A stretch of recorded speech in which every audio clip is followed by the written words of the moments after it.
A very good morning to everyone. আজকে হচ্ছে 30শে November, রবিবার। মেঘলা মেঘলা ওয়েদার, কারণ ধিতাজ বলে সাইক্লোন আসার কথা। খিচুড়ি আর গরম গরম বেগুনি খেয়ে আজকে আমরা রওনা হলাম ঘুরতে যাওয়ার জন্য। মা আসার পর এটাই ছিল ফার্স্ট সানডে।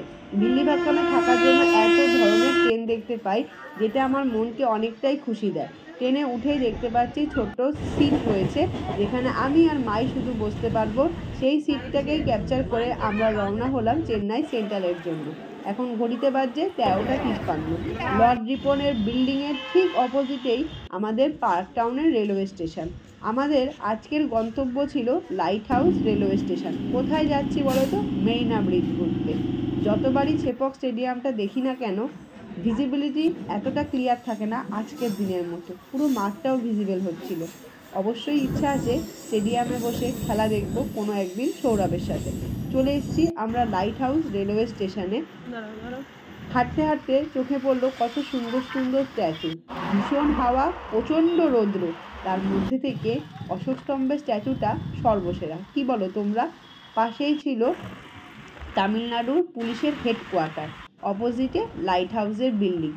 এখানে সবাইকেই উঠতে দেয়, ওপর থেকে দেখতে ভীষণ সুন্দর লাগে, কিন্তু এখন সেখানে বর্তমানে কনস্ট্রাকশনের কাজ চলছে বলে যাওয়া নিষিদ্ধ। ব্রিজটা ছিল আজকে জনশূন্য। এরকম ফাঁকা ব্রিজ আমার খুবই ভালো লাগে, কেউ থাকবে না, লোকজন কম থাকবে। এর মধ্যেই দেখো মা বাবা হেঁটে কত দূর চলে গেছে। সাইক্লোন আসার জন্য সমুদ্রের রূপটা আজকে ছিল প্রত্যেক দিনের তুলনায় প্রচণ্ড পরিমাণে ভয়ঙ্কর। আমার সেই ছোট্ট মনটা চলে গেল ঝিনুক কুড়াতে। পুরীতে থাকাকালীন প্রচুর কুড়িয়েছি। 2 মিনিট থাকতে না থাকতেই সেখান থেকে বলল ব্রিজ ছেড়ে দিতে, কারণ সাইক্লোনের প্রভাব আমাদের ওপরে আসতে পারে। এই হাওয়াটা অসাধারণ লাগছিল।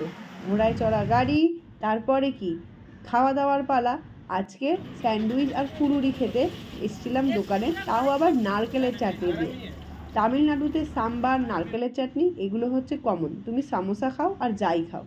খেয়ে দিয়ে চলে আসলাম পেরাম্বুর রেলওয়ে স্টেশনে। এবার বাড়ি যাওয়ার পালা।